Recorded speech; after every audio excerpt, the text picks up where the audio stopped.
안녕하세요. 저는 이제 30대 중반에 접어든 여성이랍니다. 하려는 이야기가 우리 친정에 관한 이야기다 보니 좀 부끄럽기도 하지만 용기를 내어 이야기해 보기로 했어요. 우선 저는 어머니와 아버지 슬하의 두 남매 중 둘째랍니다. 위로 오빠가 하나 있죠.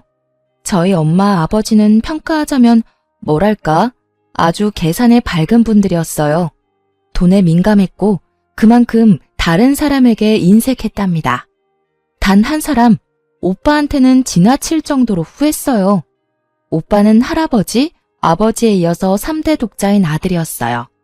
그러다 보니 오빠는 어렸을 때부터 금이야 오기야 컸죠. 뭐든지 오빠가 먼저였고 저는 집안에서 거의 존재감이 없었어요. 제가 어렸을 때 할머니가 점을 보신 적이 있었는데 제가 오빠의 앞길을 막을 존재라고 낳지 않는 것이 좋았을 것이라고 했대요.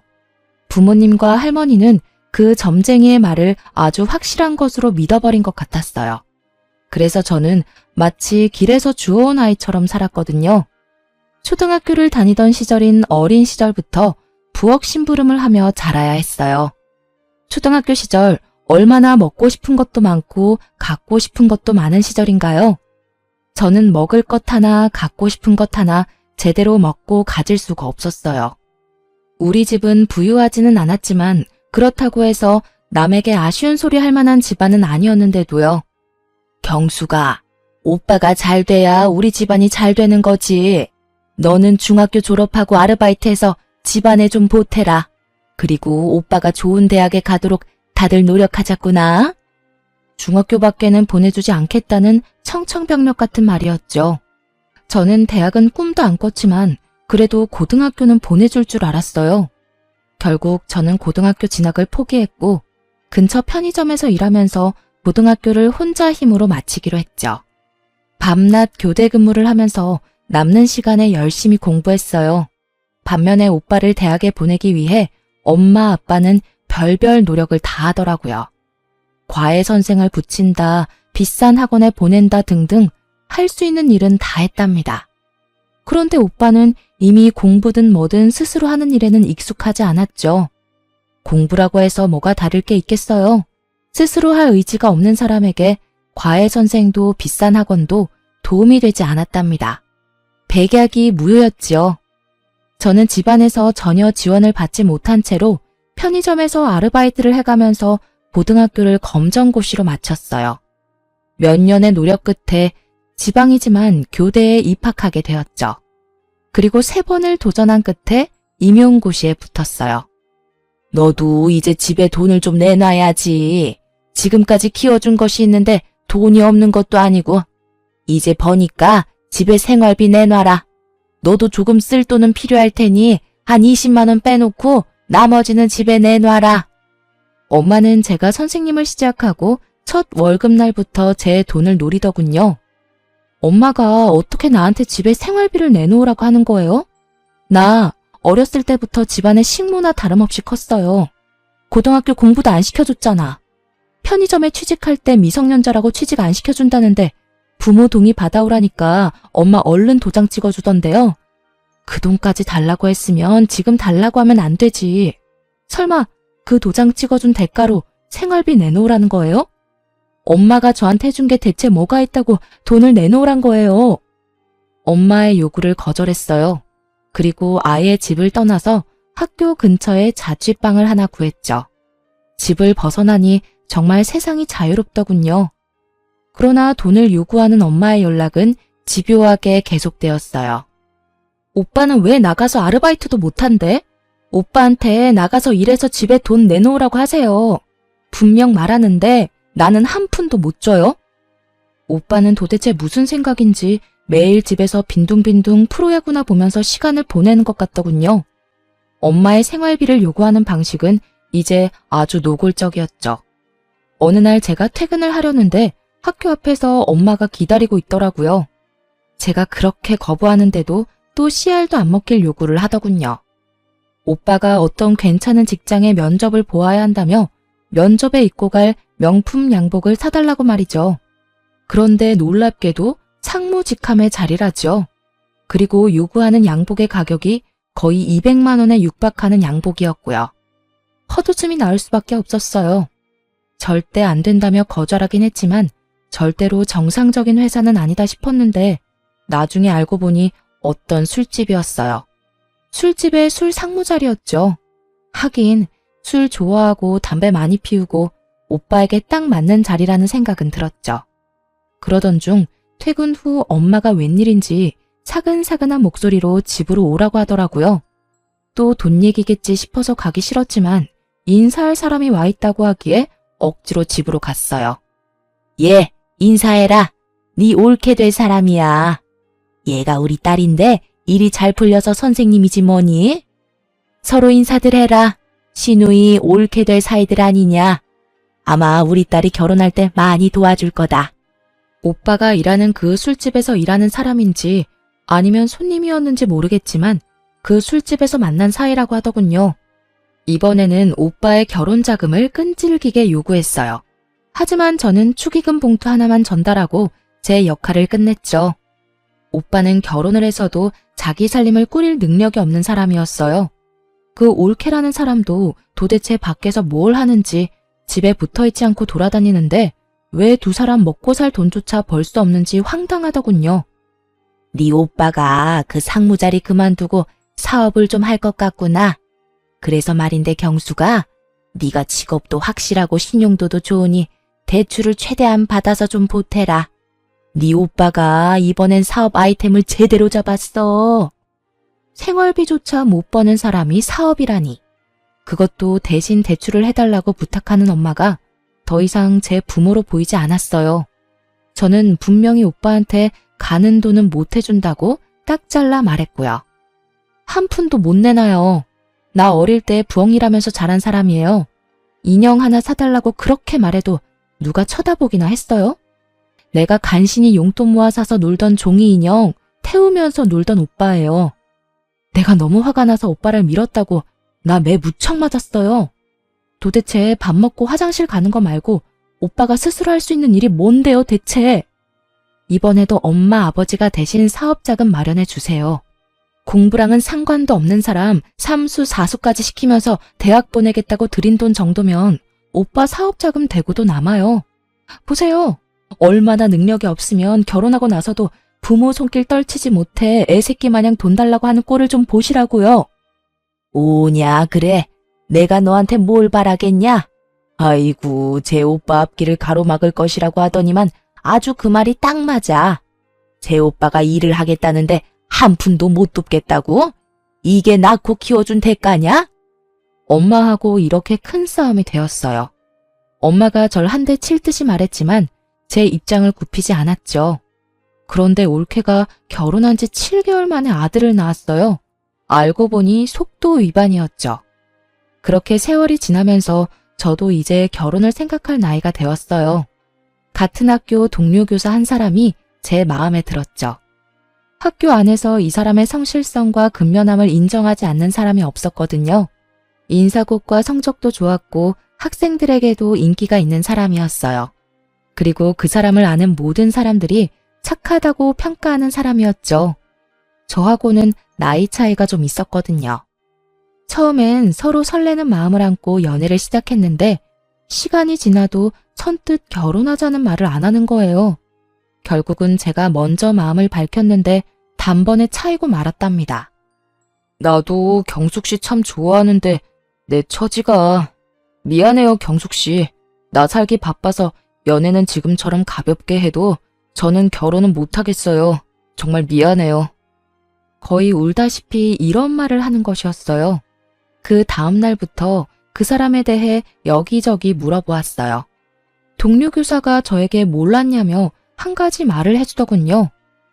아들 아이가 하나 딸려 있어요. 글쎄 아이가 어릴 때 아이 엄마가 사고로 세상을 떴다지 뭐예요? 젊은 사람이 재혼을 해야 할 텐데 아이 때문에 쉽지 않은가 봐요. 사람은 정말 어디다 내놔도 괜찮은 사람인데. 분명 저를 좋아한다는 진심은 느껴졌는데 그 사람에게 처한 환경이 그를 막고 있다고 생각했어요. 오히려 제가 그를 더 좋아하고 있는 처지라 아이를 함께 키울 자신은 크게 없었지만 선뜻 고백을 해버렸죠. 이런 일에 처음부터 자신 있는 사람은 없다고 생각했어요. 가장이 번듯하면 아이가 딸려있건 없건 문제될 게 없다고 생각했고요. 그와 그의 아이를 키우면서 어려움도 같이 헤쳐나갈 마음의 준비를 했답니다.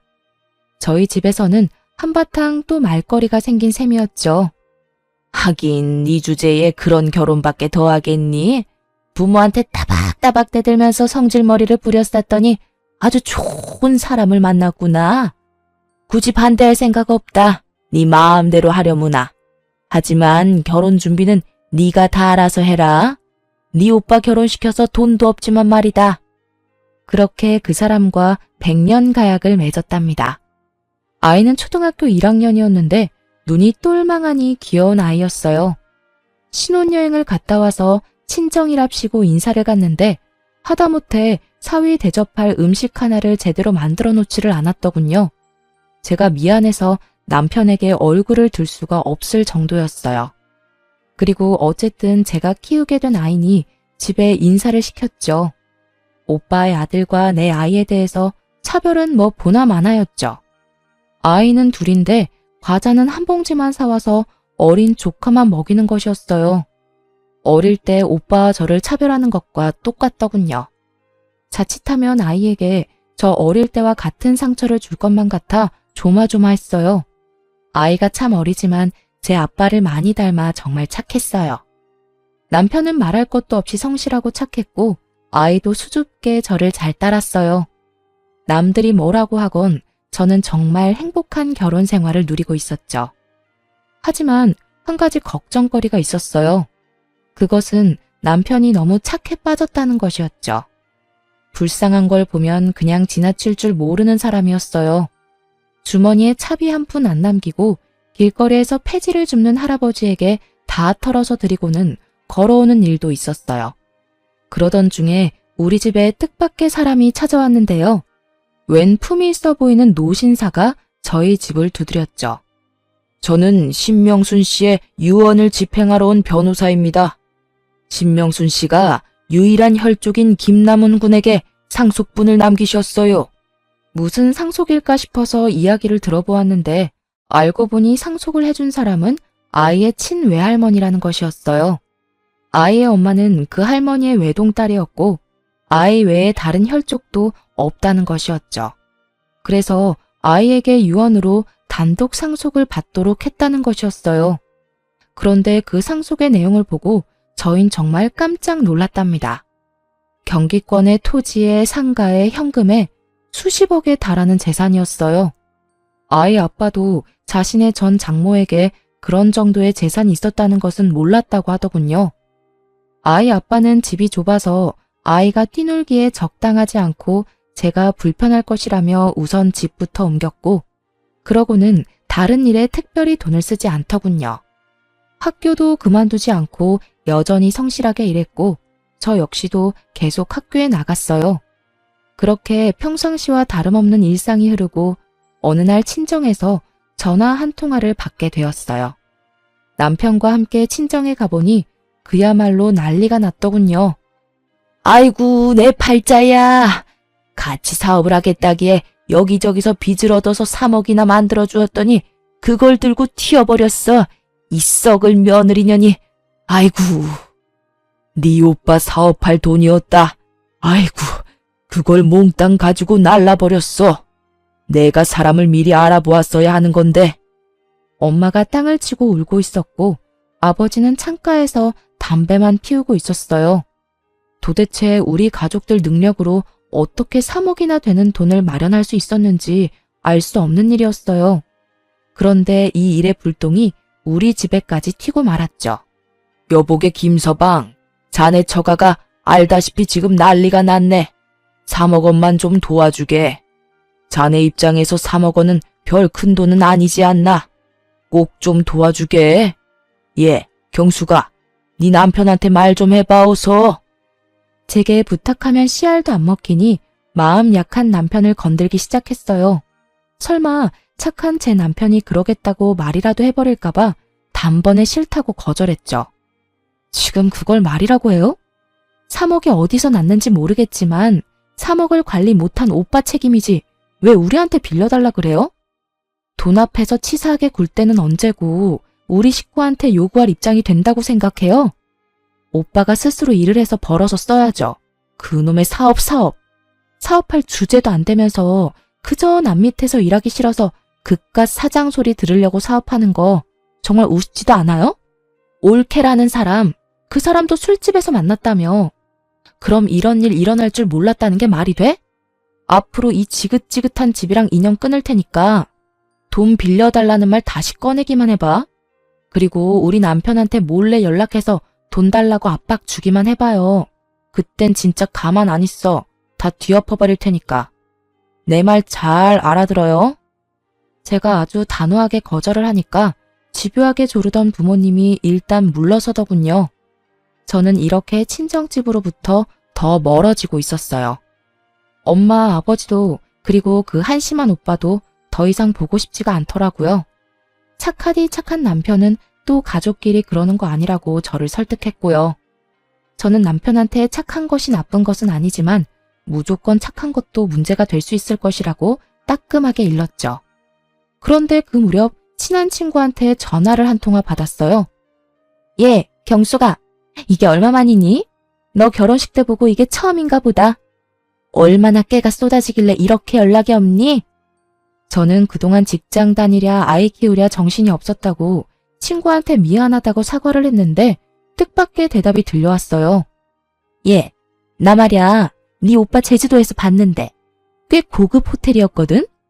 그런데 네 오빠랑 네 부모님까지 다 같이 있는 것 같더라. 너 알고 있나 싶어서 연락했어. 저는 웃으면서 친구한테 잘못 본 거 아니냐고 되물었죠. 친정 상황이 그런 비싼 곳에 드나들 상황이 아니라고 말이에요. 그랬더니 친구가 두 눈으로 똑똑히 보았다며 셋이 지금 어디에 머물고 있는지 꼭 확인해보라며 당부하더군요. 전화를 끊고 곰곰이 생각하다가 결국 친정집으로 가보았죠. 정말 황당하게도 다른 사람이 살고 있더라고요. 저한테 알리지도 않은 채 이사를 한 것 같더군요. 그럼 친구의 말이 맞다는 건데 3억이 없어 구걸하던 가족들이 갑자기 고급 호텔이라니 너무 찝찝한 건 어쩔 수 없더라고요. 남편에게도 이 사실을 알렸더니 갑자기 제게 충격적인 말을 건네더라고요. 여보, 갑자기 가족들이 전부 이사를 간 거 있죠? 아무리 연 끊고 살겠다고 내가 먼저 말은 했지만 이사 간 것도 말 안 하고 연락 두절된 게 가족이라고 할 수 있을까요? 당신은 혹시 뭐 들은 거 없어요? 사실 당신이 싫어할까봐 말을 못했는데 처남댁이 사업을 한다고 해서 돈을 빌려준 거 사실 나였어. 그리고 그걸 처남댁이 들고 사라졌다고 해서 해결해준 것도 또 나였고. 미안해. 처가는 어려운 것 같은데 당신은 죽어도 반대할 것 같고 해서 나중에 이야기해서 이해받아야겠다고 생각하고 그렇게 했었어. 미안해. 정말 미안해. 그러니까 처음에 오빠와 올케가 같이 사업을 하겠다고 해서 빌려준 돈 3억? 그걸 올케가 들고 튀었다면서 또 빌려간 돈이 또 3억이라는 것이었죠. 합쳐서 자그마치 6억이었어요. 이제는 저도 남편의 그 대책 없는 착한 성격에 대해 참을 수가 없었어요. 여린 사람이라는 것을 알면서도 대체 왜 그런 큰 돈을 제게 말도 없이 해줬는지 남편에게 큰 실망을 하고 말았어요. 6억이 6만 원인 줄 알아요? 당신 정말 왜 이렇게 내 말 안 들어? 그 돈이 거기 가서 쓸모 있는 곳에 쓰인다면 내가 말을 안 해. 보나마나 되지도 않을 사업에 투자해버리고 날릴 돈이었다고. 도대체 내가 우리 친정 도와달라고 말한 적 있어요? 왜 시키지도 않은 짓을 해서 날 이렇게 난처하게 만드는 거예요? 지금 내 속이 얼마나 끓고 있고 나문이한테 미안한 줄 알아요? 제발 그 성격 좀 고쳐요. 네? 무턱대고 착한 것만이 능사가 아니라고요. 착한 남편은 그저 미안하다는 말만 계속하더라고요. 친정 식구들이 결국 착하디 착한 남편의 성격을 이용해 저를 그리고 우리 집을 속인 것이었죠. 돈이란 거 그거 부질 없는 거야. 돈 때문에 그렇게 화내지는 마. 당신답지 않아. 돌아올 돈이라면 다 돌아오게 되어 있어. 어쨌든 그냥 드린 건 아니고 빌려드린다고 분명 말했으니 일평생을 두고 천천히 받으면 될 거 아니겠어? 그 이후로도 남편은 별 걱정이 없어 보였답니다. 그저 평상시와 다름없는 일상을 살았고 또 저만 속을 끓이고 말았죠. 남편과 아이에게 미안해하면서도 그만한 돈을 턱 친정 식구들에게 내어준 남편에게 바가지를 긁었답니다. 그러다가 저까지 그냥 있을 수만은 없다는 생각이 들었어요. 돈을 6억이나 떼어놓고도 착해 빠지기만 한 남편을 대신해서 아름아름 친정 식구들의 소식을 알아보기 시작했어요. 쉽지는 않았지만 돈을 써서 알아보니 금방 찾게 되더군요. 서울에 위치한 호화 빌라에서 떵떵거리며 사는 것 같더군요. 착해 빠진 남편은 제껴놓고 저 혼자 친정으로 찾아갔죠. 초인종을 누르자 안에서 화면으로 저를 본 엄마가 놀라더군요. 그런데 그 순간 계단을 올라와 친정 쪽으로 걸어오는 누군가의 얼굴에 소스라치게 놀라고 말았습니다. 돈을 들고 튀었다던 그 올케란 년이 손에 명품 로고가 붙은 쇼핑백을 잔뜩 들고 집으로 들어오다가 저에게 딱 걸린 거였죠. 올케를 붙잡아 세우고 같이 들어가기 전까지는 집에 못 들어갈 거라고 엄포를 놓았어요. 그냥 엄포가 아니라 정말 한 발자국도 물러설 생각이 없었거든요. 올케는 집으로 들여야 했으니 결국은 엄마가 문을 열었죠. 아버지와 오빠가 저를 보고 귀신을 본 듯 놀라더군요. 집에 와서 남편에게 친정 식구들의 소재지를 알아냈다고 이야기해 주었어요. 남편이 알 수 없는 미소를 띠더군요. 여보가 직접 알아낼 줄은 몰랐네. 그 돈 빌려드리면서 계속 사람 붙여서 당신 친정 식구들 움직이는 거 관찰하고 있었어. 당신이 괜한 고생을 했네. 저는 남편의 이런 말에 의아할 수밖에 없었답니다. 그러면서 남편이 제 앞으로 서류 봉투를 하나 내미는 것이었죠. 서류를 살펴보니 차용증이더라고요. 3억 원짜리 차용증 2장이었어요. 모두 공증까지 된 법적으로 완벽한 효력을 발휘할 증서라고 적혀 있었죠. 거기다가 아버지와 엄마, 오빠와 올케가 연대 채무자로 설정해 놓았더라고요. 나는 당신 친정 식구들이 당연히 이 돈을 떼어먹을 것이라고 생각했었어. 얼마 안 지나서 연락도 없이 이사하셨다는 것도 알았고 다 알고도 당신한테 말을 안 한 건 당신 신경 쓰이지 않게 내가 알아서 다 해결하려고 했었고 그러니까 너무 화내지 말고. 내가 어떻게 화를 내겠어요. 어떻게 그런 생각까지 할 수 있었어요? 그냥 물러빠진 줄로만 알았는데 다시 보이네요. 제가 그 차용증 사진을 찍어서 엄마 핸드폰으로 보냈어요. 이 차용증을 근거로 법적 대응을 할 것이니 알아서 처신하라고 말이죠. 엄마가 다음날 우리 집으로 찾아와선 허리를 굽히며 말하더라고요. 아유, 차용증까지 썼는데 우리가 설마 돈 떼어먹겠니? 그 돈 갚을 생각이었다. 그러니 사위한테도 걱정 말라고 해라. 그리고 무슨 부모 자식 간의 법적인 대응이냐?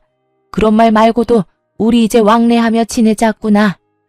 그렇게 친정엄마가 위선적인 살가운 인사까지 하고 집으로 돌아갔죠. 한동안 아무 연락이 없었고 저도 계속 친정 식구들을 관찰하고 있었어요. 그러던 어느 날, 그날 제가 몸이 많이 아팠어요. 몸살로 며칠을 고생 중이었는데 정말 칠판에 글씨 쓸 힘도 없어서 어쩔 수 없이 교감 선생님께 대체 수업을 부탁하고 조퇴를 신청했어요. 그런데 집으로 들어가 보니 어떻게 들어왔는지 올케와 엄마가 저희 집에 들어와 있더군요.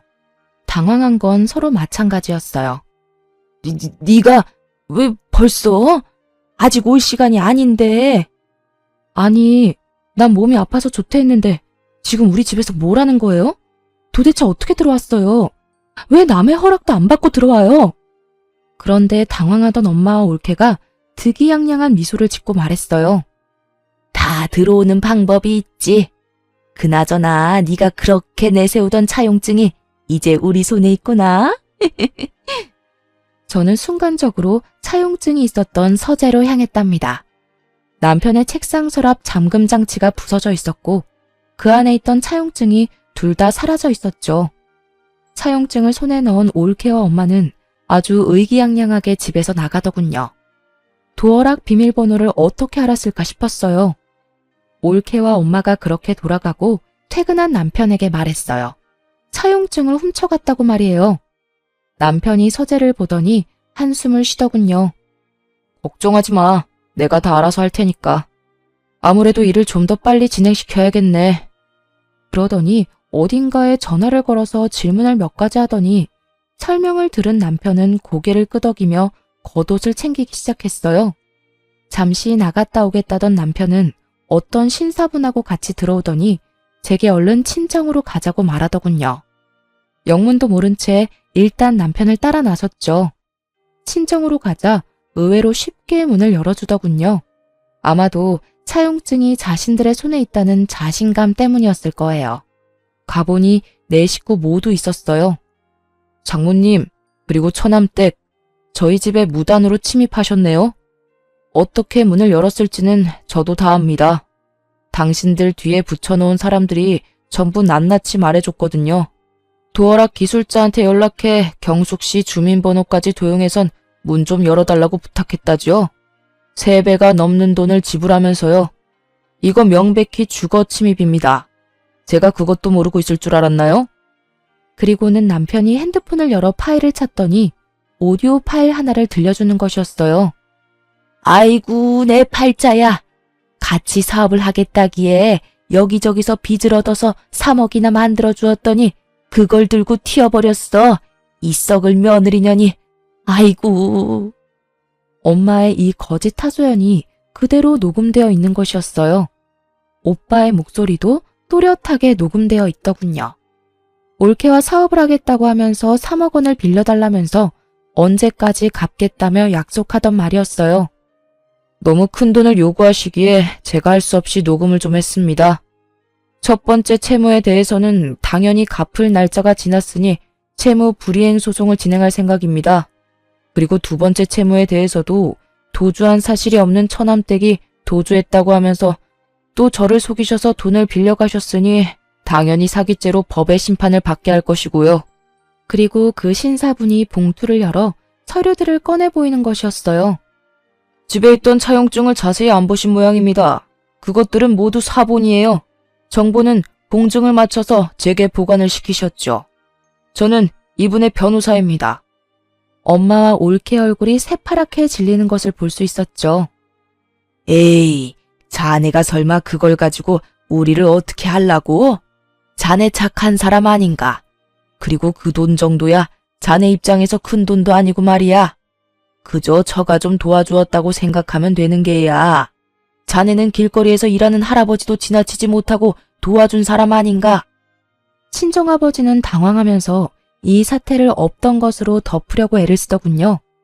아무리 화가 나더라도 친정아버지를 때릴 수도 없고 정말 제가 우리 할아버지로 환생을 하고 싶더라니까요.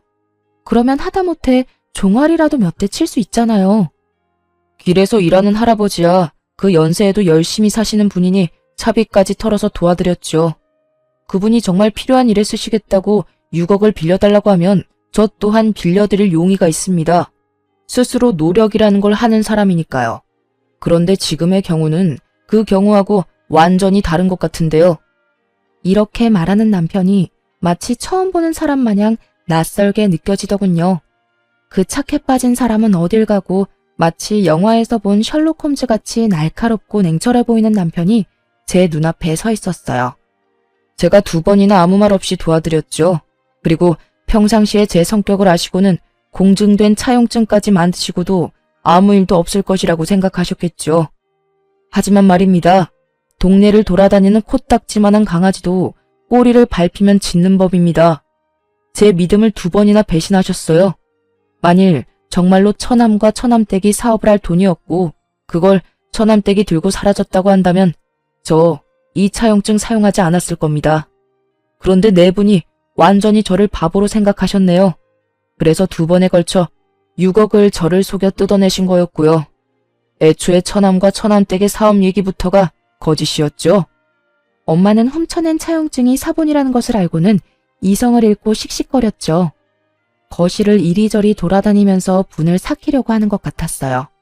오빠랑 올케는 무릎까지 꿇고 천처를 부탁한다며 애절하게 빌더라고요. 우는 소리 듣기 싫었던 저는 코웃음 치며 말했죠. 점쟁이가 오빠 앞길을 제가 막을 것이라고 했다더니 그 말이 정말 맞네요. 저는 선처해달라고 말할 생각이 없어요. 감히 사기를 쳤으니 혼 좀 나야죠. 그런데 제 말을 들은 엄마가 이성을 잃고 제 머리채를 잡고 흔드는 못볼 꼴이 벌어졌죠. 남편이 뒤늦게 떼어놓으려 하는데도 엄마는 정말 있는 힘을 다해서 매달리더라고요. 도저히 뿌리칠 길이 없을 정도로 힘이 강했어요. 그 순간 하필이면 함께 데리고 온 아이가 부딪혀 벽에 튕겨지고 말았어요. 아이를 맡길 마땅한 곳이 없어서 함께 온 것인데 방 안에 들어가 있으라고 일렀더니 어른들 고함 소리가 들리자 무서워서 나온 것이었죠. 부딪힌 머리 쪽에 피가 보였고 피를 보더니 엄마도 흠칫하는 것 같았죠. 저 아이가 내 집을 함부로 드나들 때부터 기분이 안 좋았어. 건방지긴. 경숙이 너하고 피는 한 방울도 안 섞였는데 똑같구나. 어찌나 맹랑하고 당돌한지 아주 볼 때마다 똑같다 싶었다니까. 아이에게 정말 눈물이 날 정도로 미안했어요. 급히 119를 불렀고 응급실 한편에 누운 아이의 손을 잡고 울음을 터뜨리고 말았어요. 나문아, 엄마가 미안해. 정말 미안해. 우리 나문이 잠깐만 병원에 있으면 집에 갈 수 있다고 의사 선생님들이 그러셨어. 갑갑해도 잠깐만 누워있자. 응? 다행히 뇌나 머리뼈에는 이상이 없다고 하더군요. 하지만 봉합수술을 했어요. 상처가 깊었고 꽤 많이 꿰맸다고 의사가 말하더군요. 저는 아이의 침대 곁 의자에 앉아 아이의 손을 꼭 붙잡고 계속 서러운 울음을 울었답니다. 그런데 남편이 이제야말로 화가 제대로 난 것 같았어요. 남편이 말하더군요. 다른 건 다 참아도 내 가족에게 함부로 하는 것은 못 참겠다고요. 당연히 민 형사상의 책임을 모두 묻겠다고 했죠. 남편은 우선 우리 집에 허락 없이 도어락 기술자를 속여서 들어온 일에 대해서 주거 침입으로 엄마 올케를 경찰에 고소했어요. 그리고 채무에 대한 연대 책임을 지고도 상환을 하지 않는 가족 모두를 가장 형벌이 센 사기죄로 고소했죠. 아버지가 그제야 당황하기 시작하는 것 같았어요. 3억 원은 가지고 있는 땅 팔아서 먼저 갚으마. 그러니 네 엄마부터 합의해주면 안 되겠니? 자식이 어떻게 부모를 범죄자로 만들 수 있겠어? 너 그러면 안 된다. 어떻게 머리채 한번 잡았다고 고소한다는 게 말이 되니? 착한 사람이 화가 나면 더 무섭다는 말이 있죠. 남편이 딱 그랬답니다. 2번이나 자신에게 사기친 것에 더해 우리 집에 무단으로 침입했고 그것도 모자라 다른 가족들이 보는 앞에서 잘못도 없는 제 머리채를 잡은 일에 화가 많이 났더군요. 물론 아이의 사고에도 화를 내고 있었고요. 이렇게 형사상 고소에 이어서 이제 민사상으로 돈을 돌려받기 위해 만들어둔 완벽한 서류를 가지고 차분히 소송을 진행했답니다. 재산을 은닉할 것을 우려해 변호사의 도움을 받아서 친정 식구들의 명의로 되어 있는 자산에 대한 가압류부터 신청하더군요. 당신 식구들이 나를 어지간히도 얕잡아 보았나 봐. 그렇게 6억씩이나 나를 속여서 뜯어내놓고도 재산 한 푼 남의 명의로 돌려놓질 않았더군. 내가 알아봤자 아무 짓도 못할 것이라고 생각했었던 모양이더라고. 아마 재산을 다른 사람 명의로 돌려놓았다면 평생 하는 일에 대한 급여에도 압류를 넣어 일생 동안 받을 생각도 있었지. 저는 이제야 가슴을 쓸어내릴 수 있었답니다. 도와줄 때는 진심으로 도와주었지만 친정에서 제가 결혼 전까지 겪은 서러운 일들을 모두 들은 남편이 미리 완벽한 서류를 만들어둔 것이었죠. 그렇게 해놓고도 친정 식구들은 저와 남편을 철저히 무시했던 모양이더군요. 호화빌라를 엄청난 보증금을 내면서까지 월세로 살았고 남는 돈으로 여기저기 여행을 다니면서 생활을 했던 것 같았어요. 그리고 경찰이 증거물로 압수한 오빠와 아버지의 핸드폰에서 이런 경악할 문자까지 보게 되었는데요. 아버지, 매제가 아주 물컹이인데 말이에요. 이번엔 어떤 이유를 대고 돈을 달라고 할까요? 엄마 아버지가 빚에 쪼달리고 있다고 하니까 3억 원을 선뜻 내놓았잖아요. 이번엔 아주 아버지가 불치병에 시달리고 있다고 할까요? 그래, 그것도 좋은 생각이구나. 그것도 아주 돈 많이 드는 고해감에 걸렸다고 해봐. 그러면 아마 그 물컹이가 지갑을 또 열 거다. 빌려간, 아니 사기친 돈으로 호화 생활을 하며 떵떵거리던 친정은 이제 폭망할 처지에 놓이고 말았어요. 그런 친정 부모와 오빠에게 제가 한마디 해주었어요. 나더러 애딸린 신랑 만났냐고 비웃더니 도대체 사람 보는 눈이 있는 거예요, 없는 거예요? 옳게 절대로 좋은 엄마나 며느리 될 사람 아니었어요. 그것도 못 알아보고 착한 사위는 이용하고 도대체 어떻게 사람들이 이래요? 스스로 살아갈 생각은 전혀 없고 기재라도 걸려서 다행이지. 아무 죄 없는 남편이랑 제가 피눈물 흘리는 건 안중에도 없죠. 모든 법적인 절차를 다 동원해서 당한 값은 모두 되돌려줄 테니까 알아서들 하세요. 집안 사정이 이렇게 되자 올케네는 매일 밤 부부싸움이 일어난다고 해요. 얼마나 크게 싸우는지 옆집 할머니가 신고를 다 했더라고요.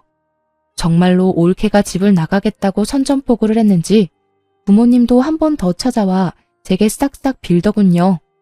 그런데 정말 친정 식구들 구제불능이었어요. 다른 사건 하나가 또 저를 웃게 만들었답니다. 친정 일이라면 이제 아주 서러운 일이라도 눈물보다 웃음이 먼저 나오더군요. 올케와 오빠가 물건을 집어던지며 싸우다가 조카 아이가 다쳤다더군요. 그런데 아이가 다치자 병원으로 데려갔고 그 과정에서 아이의 혈액형을 알게 되었는데 B형이라고 나왔대요. 오빠와 올케는 혈액형이 모두 O형이라고 했어요. 결국 조카가 오빠의 친자식이 아니었다는 것이었죠. 오빠가 올케에게 아이를 데리고 나가라고 또 한바탕 전쟁이 났다죠. 엄마와 아버지가 올케를 내쫓았다더군요. 올케에 대한 주거 침입건은 여전히 조사 중이었는데 뜻밖의 사실을 알게 되었는데요. 올케가 먼저 만나던 남자가 있었는데 결혼은 하지 않고 동거를 했었나 봐요. 아마 아이의 친부되는 남자였겠죠. 올케가 그 남자에게서 돈을 빌렸는데도 갚지 않자 이 남자가 고소를 했고 사기죄로 유죄 판결을 받은 전력이 있다고 했어요. 이런 사실이 드러나자 올케는 도주의 위험이 있다고 경찰이 여겼는지 구속수사로 전환시켜 착실히 조사받고 있는 중이고요. 그 여자 처음 본 순간 어떤 사람인지 제가 딱 알아보았죠. 시집에 인사하러 온 여자가 짧은 치마에 화장은 또 어찌나 진한지 화장 두께가 1cm는 될 것 같았거든요. 오빠나 올케나 독인 객인이라고 생각했었죠. 우리 아이의 상처는 빠르게 아물고 있었지만 제 친정에 대한 마음은 식구들 앞에서 제 머리채를 잡던 그 순간에 아주 완전히 닫혀버렸죠. 저는 이제 친정과는 확실히 절연했고요. 하지만 지금도 끈질기게 합의를 요구하고 소송을 취하해달라고 싹싹 빌고 있어요. 남편과 저는 절대로 그럴 생각이 없다는 입장이고요. 사람과 사람 관계라는 것이 참 어렵다는 생각이 들더군요. 도대체 자신들 슬하에 태어난 모두 같은 자식인데 저한테만 왜 그렇게 심하게 대하며 키웠는지 엄마에게 물었었죠. 점쟁이가 네가 우리 집안에 재수가 없는 아이라고 했다. 원래 내다 버리라고 했었어. 그 말을 들었어야 했는데 그러지 못해서 이렇게 됐구나. 부의 막급이다. 그저 평범하게 다른 집들처럼 공평하게 자랐더라면 아마도 가족끼리 서로 도울 수 있었을 거예요. 그런데 이 당연한 일이 왜 우리 집에서는 그렇게도 어려웠던 것일까요? 엄마를 비롯해 가족들의 사기 혐의에 대하여는 피해액이 5억이 넘는 경우이므로 특정 경제가중처벌법이 적용되었어요. 그래서 이를 주도한 엄마가 1년 6월에 징역을 선고받았어요. 오빠도 엄마보다는 혐의가 약한 것으로 인정되었지만 특경법에 의해 징역 1년을 선고받았죠. 올케는 약식 기소로 벌금 500만 원을 내게 되었고요. 그리고 친정 식구들에게 남은 것은 하나도 없었죠. 살고 있던 집, 그 외에 우리에게서 가져간 돈으로 사놓은 부동산 등 모든 재산이 차용증을 근거로 압류되었죠. 들려오는 말로는 방 한 칸에서 아버지 혼자 지낸다는 말을 들었어요. 제 남편에 대한 사기에서 가장 적은 역할을 했다고 해서 아버지는 기소되지 않았죠. 세월이 다시 무심하게 흘렀어요. 아이는 어느새 자라 초등학교 5학년이 되었답니다. 머릿속 깊숙이 봉합수술을 한 흉터가 남고 말았어요. 아이의 머리를 쓰다듬을 때마다 미안함에 그저 눈물만 흘렀어요. 서러웠던 시간이 저에게서 점점 멀어지고 있었지만 아이의 그 상처가 마치 그 모든 세월을 대변하고 있는 것 같았답니다. 그리고 사람의 기억이라는 것이 그렇게 쉽게 지워지는 것은 아니더군요. 어렸을 때부터 시작해서 아이의 머리가 그렇게 다칠 때까지의 과정이 자꾸만 생각나지 않을 수 없었어요. 제가 무얼 어쨌다고 도대체 집안에 무슨 죄를 지었다고 그렇게까지 증오를 표출했는지 정말 알다가도 모를 일이었어요. 사기죄로 검찰이 엄마를 기소하고 재판을 받는 과정에서도 재판부에 빌긴 했지만 가끔 저와 눈이 마주칠 때 그 눈빛으로 보아 결코 진심으로 잘못했다고 생각하지 않는다는 것을 알 수 있었죠.